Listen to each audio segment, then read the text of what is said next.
Boom, here we are. This could be number 27. It's also the latest in the trilogy of Femme Fatales, and a very special one today. She's no monster, I'll tell you that. She's no Jekyll and Hyde character, but she is a little piece of magic, I have to say. And it's with great pleasure that I get to introduce Annabelle Alexandra Zaychenko from Circus 66. How are you? Hey, I'm doing very well, thank you. You actually got my name right. Yay, like all three of them. Wow.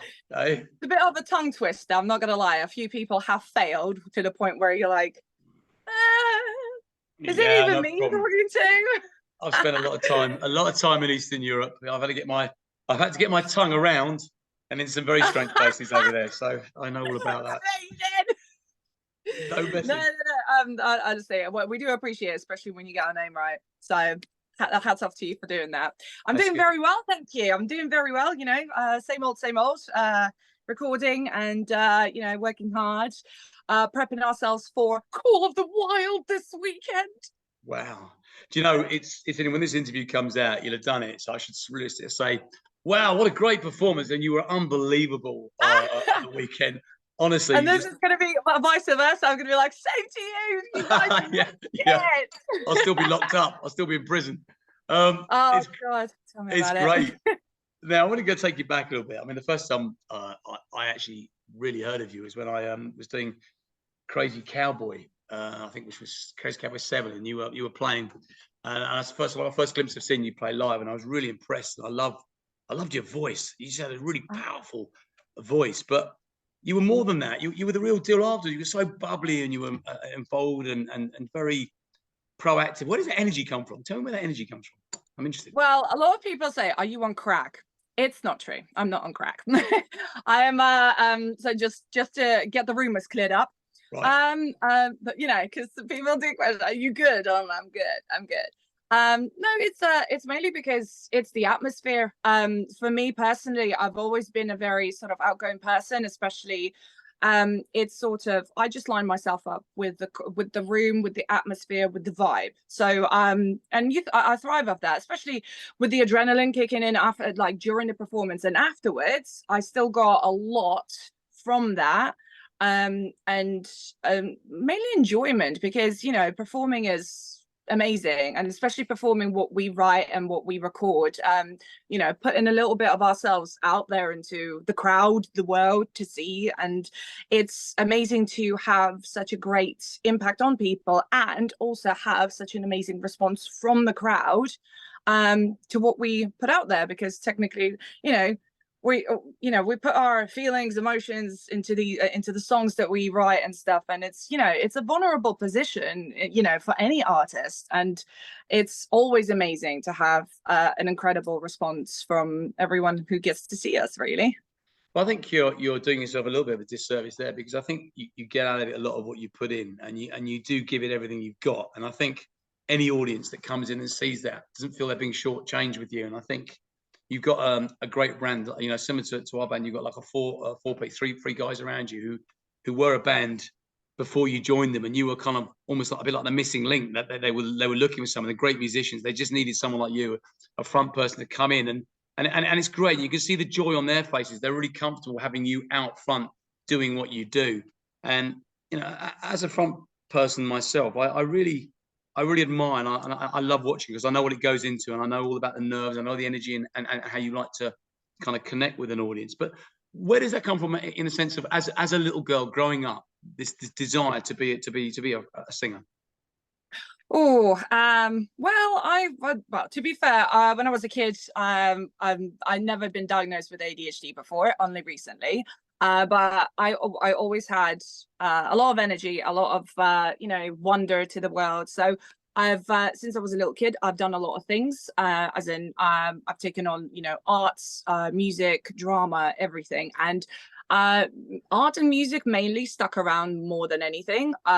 You know, but music for me personally, it spoke volumes, just because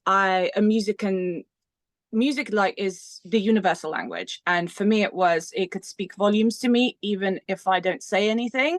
I just no vocals, no words, nothing, just music itself somehow, you can understand it, it can understand you, and you can relate to it. You know, from there on, I took a massive interest in this, and you know, started going into choirs. I went into the music school, studied piano and opera singing, more or less. So there were very classical trainings that I had to go through, but rock always had my interest, basically. So I went into that later on. So started getting into cover bands, which was really fun, but then needed more, and I wanted to put a little bit of myself into what I'm singing and what, you know, what I get to do on the stage. So it's not just somebody else's words, they're sort of my own. I mean, we write as a unit, but you know, they feel like my own words because I can relate to them, and I hope every time that we perform our songs, people can also relate to these, to the lyrics that we write and put out there, in whatever way, you know, touches them, so to say. Not literally, but you know, but it's you know, it's however it touches your soul. And for me, since I was a kid, I love that communication, because and I'm pretty sure I speak for a lot of people, depending on obviously how you you know, grew up and your upbringing and all kinds of things that happen in life. Basically life happens, and sometimes communication is not to its 100% that you would get, so you feel a little bit repressed, and you feel like your emotions aren't validated, etc., etc. So music, I think, helps a lot of people feel their emotions, the ones that they've, you know, compacted into that little chest and, you know, keep away, sort of like, I'll, you know, deal with you later. It helps to validate those feelings and to be okay and feel better. And that's how people, I feel like that's how people tend to, you know, see what music is. Music connects all of us in a lot of ways, and as a kid I loved that. I love the concept of it, and that's exactly what it did for me. So that's why I stuck with it through and through, and it helped me for a lot. I think we're all really glad you did, and that really comes across. It's interesting you saying that, and that energy, and you're talking about the ADHD. I think that's actually an advantage in a sense, because when you're performing you have to have eyes everywhere, anywhere, and concentrate on so many different things, and you want to be in so many, but that comes across as a really powerful thing. Now, you joined the band, I think, what, 2018, 2019, around that sort of time? Was that oh, actually, so I joined in 2016. So 2016. They were a three-piece beforehand. Right. So Matt is the original member left from the original Circus 66. So there were a three-piece beforehand. We had, since I've joined, we had a couple of lineup changes, but we have finally got the unit that is ready to take over the world.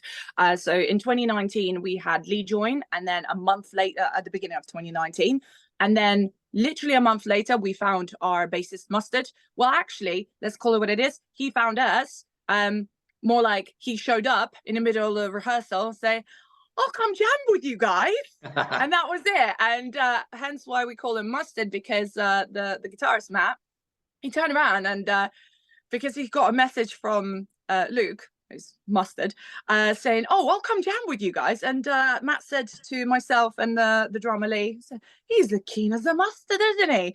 Me and Lee looked at each other going, what the hell? We're like, we never heard that wording before. So since then, it kind of stuck around, hence we call him Mustard. So every time someone says Luke, we're like, who the hell is Luke?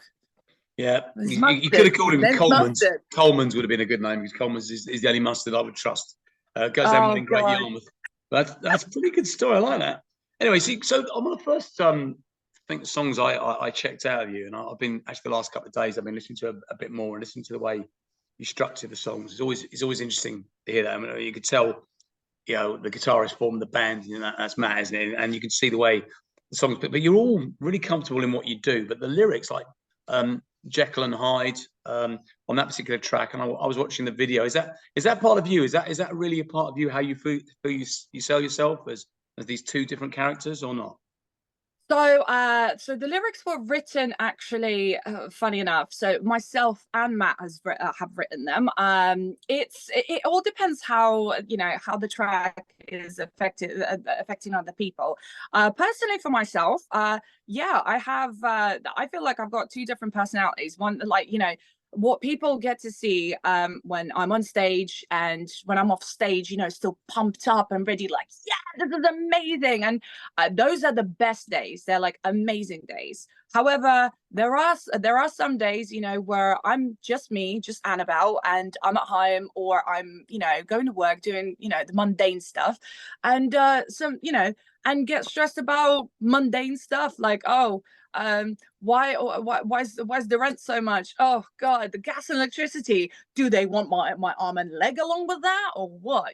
Things like that. So there are decent days, there are best days, and there are not so good days, and they sort of affect my personality in that sort of aspect, so to say. So there are there are moments, but it does help. Obviously it does help. Music does sort of provide that that buffer for me, to be able to really sort of drown myself in the music, so I'm able to sort of find my zen, find my way back into, it's okay, it could be worse, that state of mind. It's like, oh, you know what, it can be worse, so well, that's a good way. It's a good way to look at the world, really. In general, I mean, we all have our happy place. And yesterday I was out back in my hometown of Richmond in Surrey, where I grew up, and just sitting in a place where I used to write songs when I first started out many years ago.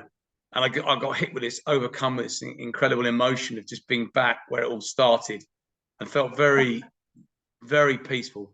Is there a place for you, Summer, in your childhood you'd like to go back to, or somewhere that you think you could just sit where everything, the whole reason, your whole being, the way you started, why you wanted to do this? Is there somewhere in your heart? Yeah, absolutely. So actually, this is from my childhood. So in Russia, we've got a like a summer house, like a cottage house, which my grandparents have built basically from scratch. They bought land and made this sort of like a little Eden, little garden of everything. So you got like you got all the kinds of fruits that you could possibly ask for, like apples. Go ahead, pick some. Pears, apricots, everything is there. And you get like, you also get the veggie garden. So it's filled during the summer. You just literally, you go in there, you pick everything you want, you make yourself salad, have some fresh fruit, off you go, everything you ever want in the summer, because you don't want heavy stuff apart from when you do barbecues. For barbecues as well, you got everything literally in the garden. Pick your take your pick, basically. But I digress. The cottage house itself, it's on the verge of the city, and it's where it stands. It's got a beautiful sort of clearing. So, and the clearing, back in the day, where it has hills rolling over, where it overlooks it. It used to be like a river, dried out, and it became like clearings, hills, and all sorts of things. And across that, there's a tiny little forest. And then when the sun sets, that's like the perfect, the most picturesque thing that you can imagine.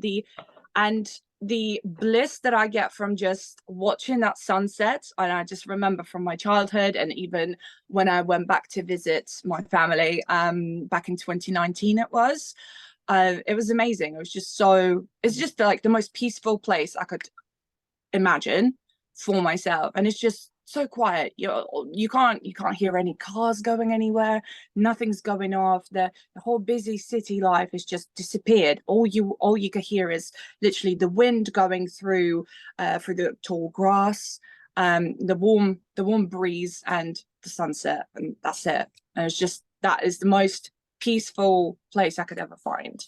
It's beautiful. Yeah, and you described it, loving. That's exactly what I wanted you to say. I think when you have something like that, I mean, one of the things growing up where I grew up, there were lots of very famous people around, like Mick Jagger and Pete Townsend, and people, I'd see them on a daily basis, and it's walking, and that's where I was yesterday. And I always used to think about the sort of dreaming of where you wanted to be, and I'm still, even at my age, I've still got that dream. It's still there. I'm still doing what I wanted to do as a child, and to be able to connect with that little person, that little guy who first picked up a guitar or whatever, and he's still there, and I have to do that to go back to it sometimes. And we all put up with so much shit in the world. There's so much stuff going around that we can't do anything about. But I think we could connect with ourselves, with our younger selves. What would we say? And if I went back now, I'd say, look, just keep doing what you're doing, because I'm happy, and you look happy. You look really happy with life, and it comes across.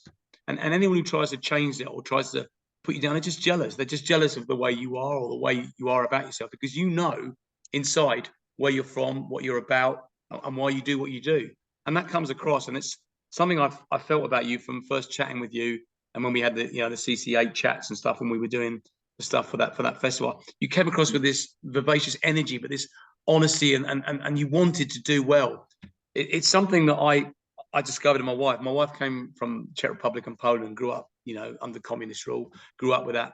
And she came over, but she had so many ideas, and she just wanted to do this. And so many people over here were sort of down, you'll never do that. And she went and did it. She went and got TCM, she went and worked, produced the TV adverts. There was nothing she couldn't do. And I see that in you, and you've got that kind of that drive. And I really think, your band's great. I listen to the music. I think A Little Piece of Magic is a magnificent song. And I'm looking forward to the new album when that comes out. When's that due? Well, that's a good question. I mean, we're trying to, obviously we're getting everything together and recording at the moment, so it is underway. We're hoping that with everything in place, we should be able to get it out early 2024. The only reason there's a slight delay in the recordings is just because the guy that is obviously mixing and mastering for us, he's quite busy as well. So we're trying to make sure that all the dates line up. So what we do is we record in batches. The music's done, the vocals are done, and then once we've got all 3 songs ready, or a couple of songs ready, we just shift it to him, and then he gets the mixing and mastering done. We also do recording specifically for drums in batches as well, so that way it's a whole day. Lee works very hard, bless him, so he gets 3 songs done in a day, boom, sorted, and that's out of the way. So it is very efficient the way that we are sort of approaching the recording. Compared to the debut album, there's a lot of kinks we have worked out, especially when we're recording vocals. We've learned a lot. Even with the structure of the songs as well, you may be able to see that there is not massive, but there's a bit of a difference when it comes to the structure, the feel of the song as well. It gives you it still has the complexity of where you listen, oh, what's this, oh, what's that, especially with Matt being a virtuoso he is on the guitar. He sleeps and plays the guitar, as far as I'm concerned. He can do it with his eyes closed. So but the songs in general, we're trying to, in the second album, we're trying to push for the positive messages, and given that inner strength when you listen to the songs. And even though some of them may be a little bit melancholy, or a little, that they can have a little bit of a moment, you still have a good feeling after listening to it, and it's not like a Titanic where you want to cry constantly. So that's what when I first started listening to your stuff, and I listened to it more over the last week. I've told this to several of the guests I've had on here. I like to cook, and I like to cook to music. 2 times I had the music up loud in the car, or I'm cooking, and love that. And that was I do the same. It gives you the rhythm, so you're like, right, like I'm literally like dancing around in my big fat socks, like in my pajamas, like around my kitchen. So you very much reminded me when I saw Skunk Anansi, and when they first started out. I met Skin at Reading in '95, and it's another story. But I really like them, and you've got that same. You got a really great individual personality. You got a band with a great sounding guitarist, a bass player, very strong drums. It's a really, really tight unit, and I like that. And you can hear everything going on. I watched that video you did, I think KK Steel Mill you did, I think during lockdown, and it's you playing, and I like that. And I was watching, you know, I watched that quite a lot. Again, you gave it everything. You know, there's obviously no audience there, and you're playing, and you're doing it as if there's an audience there. And I think that'll stand you in good stead. I think that's a really good attitude. You know, you perform every gig like Wembley, you go for it, and you're going to make more and more friends. You know that, and you're going to have to deal with it as you do. And you know, being a very attractive young lady as you are, in what was I do my best. I got bedhead today, so I just I'm working from home today. So we're in the bedroom. We're in the bedroom. I can see that. That's where we are. Yeah, I'm literally in my bedroom. I work literally. I do hybrid work, so I go into the office from time to time, and but I work from home, so I tend to. It's quite, you know. So I just sit at home in my pajamas all day, like. Because I basically what I tend to do is I'm a extrovert and an introvert at the same time. It's like you know, it's like rolling the dice, see who you get this time around. But obviously, majority of the extrovert you get to see during the gigs. You know, that's my that's my outing, because I don't go out very often. It's sort of you know, it's a special occasion. If someone's birthday, like one of my friends or whatever, or I haven't seen my friend in a while. Fair enough, but other than that, I don't really tend to go out as much. I prefer to head out for a gig and know what I'm in for, and that's what I've saved mainly the energy for, because it's incredible. And then even though I feel exhausted after the gig, like, so, you know, like 3 days worth of you know, you come back and I feel exhausted, but I feel really happy exhausted. Like, you feel genuinely sort of like, I've achieved something today. I've really enjoyed myself, you know? So, you know what? I'm okay with that, you know? I'm okay with being exhausted and almost dying and every part of my body is aching, but hey ho, I love it. It was worth every second. You wait till you get older and the eyes start falling off. And I stopped drinking at the beginning of the year. That was a silly thing to do. You start feeling all the bruises, the aches and the pains, and the next day you fall off the drum riser or whatever, and your arm's gone or whatever. It's you start to feel it more. But I'm having the occasional tipple. I think I might, by the time this comes out, we'll have met each other and we'll have done Call the Wild Festival and torn it up, and everyone will be talking about Circus 66 and Ransom and how the two best bands and Beth Blade and all that. Oh yeah, absolutely. And you know, it'll be good fun. I'm really looking forward to that. And that was always something I wanted to do, was play festivals. But we still play pubs, and I love playing pubs. And you know, we tear it up and play the same way. And I think you could probably walk on with your band everywhere, and you treat every gig exactly the same. I can see that about you. Yeah, absolutely. I mean, we've done many gigs, whether it's a festival or, you know, a fellow. You know what? We had a few times where our fellow friend bands asked us, "Oh, can you? Yeah, sure. Why not? This is only down the road. Screw it." Like, you know, we go, and we just enjoy ourselves. Most important is, I think, it's the most important thing to remember, is to enjoy the gig no matter what. I mean, yes, there are you know, things that can affect you know, sort of the way that you see things, and you know, oh no, we're only doing this kind of gig. It's a gig, it doesn't matter. Like, you know what, you get to meet people, you get to have fun, and that's what you know, that's what I got into, why I got into doing it, because I love music, I love performing, I love writing music, going out there and performing it as well, and just enjoying ourselves. Most importantly, I think that's one of the biggest keys that everyone, every band or artist should always remember. Just enjoy your craft. Totally. I've discussed this before many times. I mean, I've got a book out, and at the start of the book, I do a quote from Sting. Well, he's a multimillionaire, saying, picking up his Brit Award, and he says, you know, music is its own reward, with a smug smile on his face. But actually, he's right, and it is. And if you're not doing it, if you're doing it for any other reason than for enjoying it, you're doing it for the wrong reasons. And everyone who comes to watch you, show the same respect for everyone, whoever they are. You know, you get that in pubs. You get the people with the phones in front of you, shoving it, play this, or they think you're a karaoke machine, or they'll talk in front of you, or whatever, or you get the heckles and that. And I love it. I mean, I just say, look, you come in, you've got every right to be here as I am. When the band, the bar staff, and the audience are all as one, that's when the magic happens, and that's yeah. it. That's what we all strive for. Absolutely. I mean, don't get me wrong. I do love a karaoke. We, you know, my friends and I do go to a karaoke night. It's absolutely brilliant. you know, it's just sort of, yeah, I roll in. The thing is, I roll in. I'm sort of like quiet, you know. I do my thing, all that kind of like stuff. a pool hustler. Yeah, just sort of like, okay. And then my friend's like, all right, do you want to do a song? And I'll do a song, And I'm like, all right. And then you know, you just, yeah, can have you got this song? And then, you know, the song that everybody knows, usually AC/DC Highway to Hell, which every time people are like, oh my God, this is like, how do you do this? And I'm like, sing in a band. It's, you know, yeah. it's part of a, you know, it's a habitual thing. You've got the energy. Go out and do it. Oh no, I do love it. There's I no do love harm in it. that.